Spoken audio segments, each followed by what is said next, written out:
Hello my sweet beans! This weekend we are exploring 7 hidden gems here in Edinburgh and we are hoping you are gonna join us.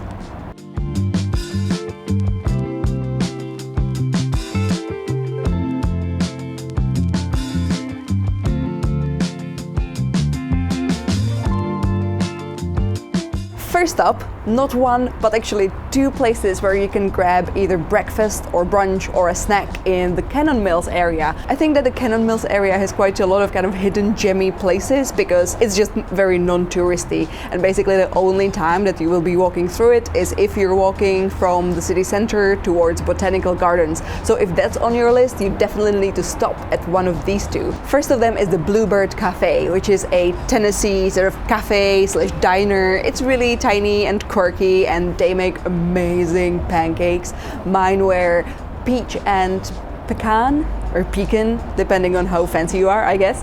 And Simon had the egg and bacon ones, and they're pretty affordable, but they're definitely super delicious. And I love how the coffee comes in those like traditional thick-walled diner-style mugs.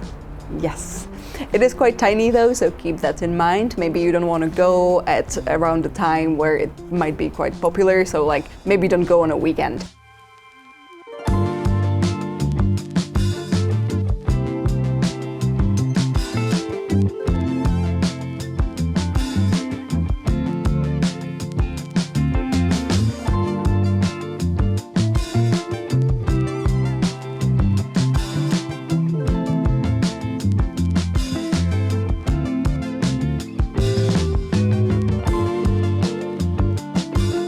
Alternatively, if you go to BLUEBIRD and it's too busy, you can instead go to Bearded Baker, which is a tiny bakery that opened about 2 years ago, and their first sort of specialty was bagels. You can actually order like a filled, nice, warm bagel there. Also coffee. They have amazing looking and amazing tasting, because we tried one, cinnamon buns.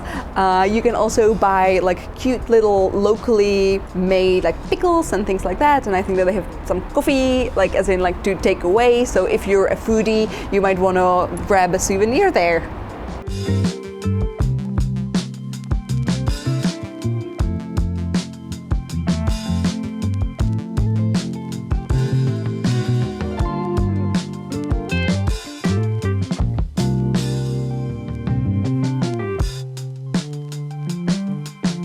The next place is the Wild West Street, which is something that you find on most of the hidden gem lists. It's basically a tiny little side street just off the Springvalley gardens, and it looks like Wild West. It was actually built as a kind of a part of like marketing efforts for a guy who would sell kind of like southwestern style furniture, and then all sorts of artists and like crafty makers would move in there, and for a couple of years it became this slightly artsy community where people took care of the props and everything, and it just sounds really sweet. Unfortunately, his business then went under, and it is now just basically a regular street that looks like a western street, but it has a lot of kind of like garages and like golf cart companies in it. It's just bizarre. It's just such a weird place to visit, and if you're in the area, you definitely should.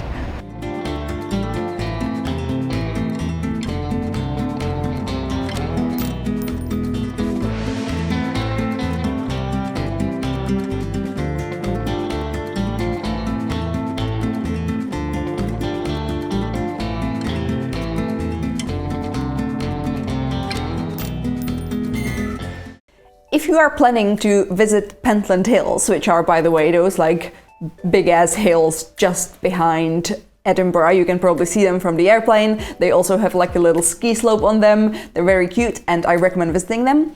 If you're going that way, super close to them is this place called the Secret Herb Garden, and this was our first time visiting it and I am in love. It's just like the most unique place ever. Like I don't even know how to categorize it, because it is a tiny bit of a cafe, a tiny bit of a gardening store.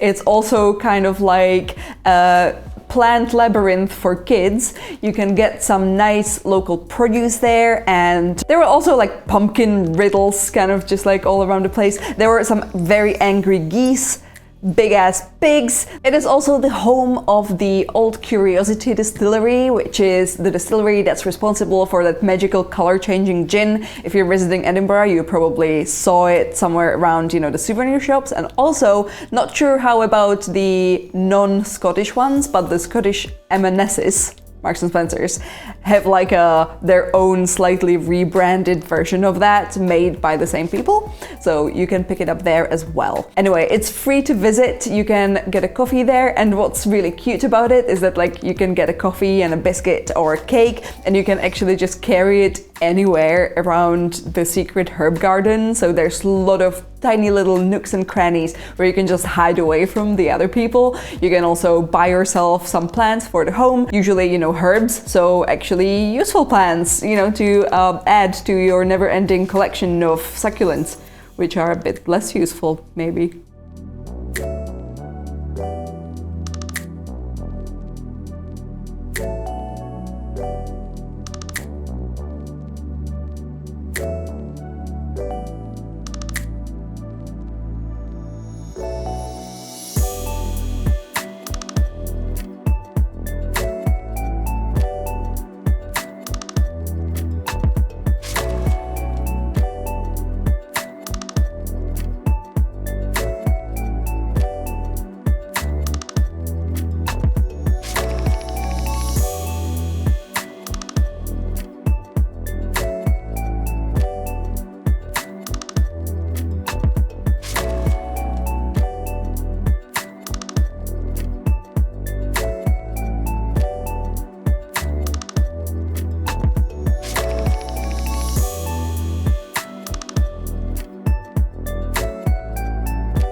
As you probably know by now, I am Czech, therefore I have a special place in my heart for Hungarian cuisine, because once upon a time we shared the same empire. Yeah, badass. Anywho, nowadays there's one great Hungarian restaurant in Edinburgh. It's called MAGNA HUNGARIA. Probably also the only restaurant, you know, so therefore also the best Hungarian restaurant in Edinburgh. You know, lucky.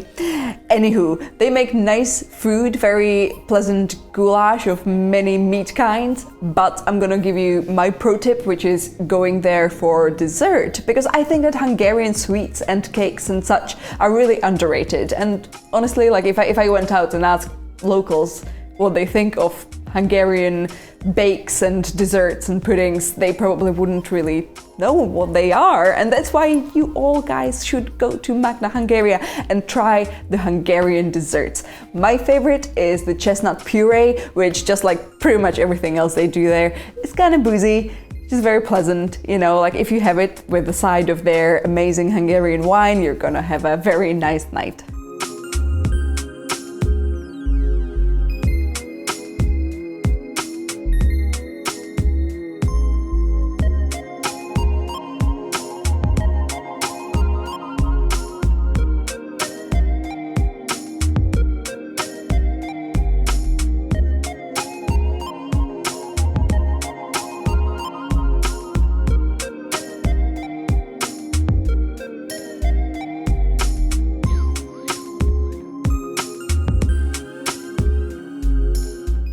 Now, let me ask you a question.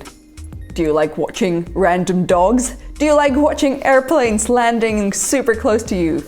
Do you like nice open gardens with amazing views of the sea? If you answered at least one of these with a yes, you should definitely visit Lauriston Castle, which is probably like 30 to 40 minutes on a bus from the city center, depending which end of the city center you're getting on the bus on. To get there, you need to find bus number 41, or you can drive, or you can get a taxi, depending on how far away from it you are, but it is very much worth it, because it is this amazing garden with, again, amazing view of Firth of Forth. This was our first time visiting it, and there's all these little kind of special bits of it, like the Kyoto-Edinburgh Friendship Garden, and a little of Rose Garden, and people play croquet there, and you can also visit the actual castle. In wintertime you can only visit it on weekends, but in the summertime you can actually visit it on every day of the week except for Fridays. Yes, and I think it costs like a £5. Definitely worth it if you've done all of the castles in the city centre, and if you want to just maybe avoid the touristiness, then Lauriston Castle is a great place to go.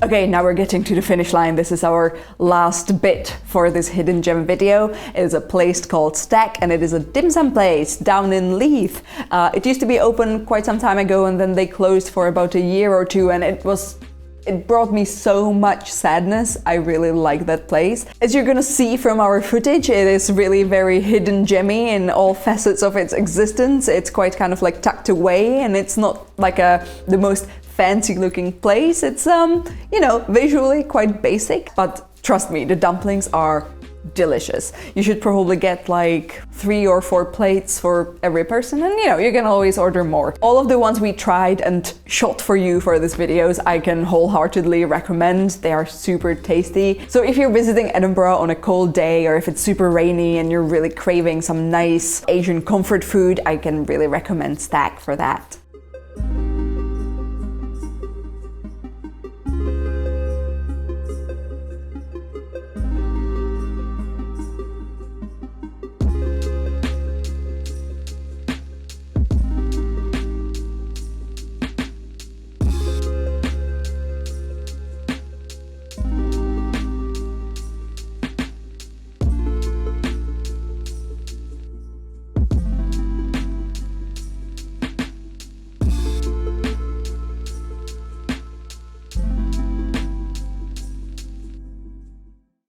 Okay friends, those were 7 amazing hidden gems in Edinburgh. Hopefully you liked this video and it was at least somewhat useful for you. I can definitely say that some of the places that we actually visited for the first time for this video, and I can't wait to take some of my friends to some of these places. Like, I definitely need to take my sister to Lauriston Castle, and my plant mum friend Marita definitely needs to go to the secret herb garden, which also is so photogenic. Like, if you're trying to like keep your Instagram super cute, you should definitely go there. You can just cut that out. I'm just being slimy. No, if you say things like that, that means that you're not gonna cut it out. You're just gonna keep it in and make fun of me later. No. If you found this video helpful, it would be really great if you let us know if you'd like us to make another one, because we definitely had like a side list of places that either were closed today for bad weather, or they just closed for the winter time. So maybe in like 4 months time we will have a moment to make another one for you. And if you have any personal favorite hidden gems of yours that you would like us to put into a next video, let us know in the comments below, because that way we can all share our wealth of knowledge and make better videos for everyone. Can you make a 80s music overlay over this? Sure. Okay guys, I'm just gonna say bye to you, but first don't forget to pop onto Instagram and follow me on Kakibot and Kakiblog, which is my illustration and photo feed. And yeah, we're off to Japan soon. We're gonna be there for almost a month. So basically there's a little hiatus coming after this video goes out. Hopefully that's not gonna make you forget me. Yeah, go follow me on Instagram, because that way you will be in the loop. Always. Okay, thanks again, and I will see you not so soon, but probably before New Year starts. Okay, bye.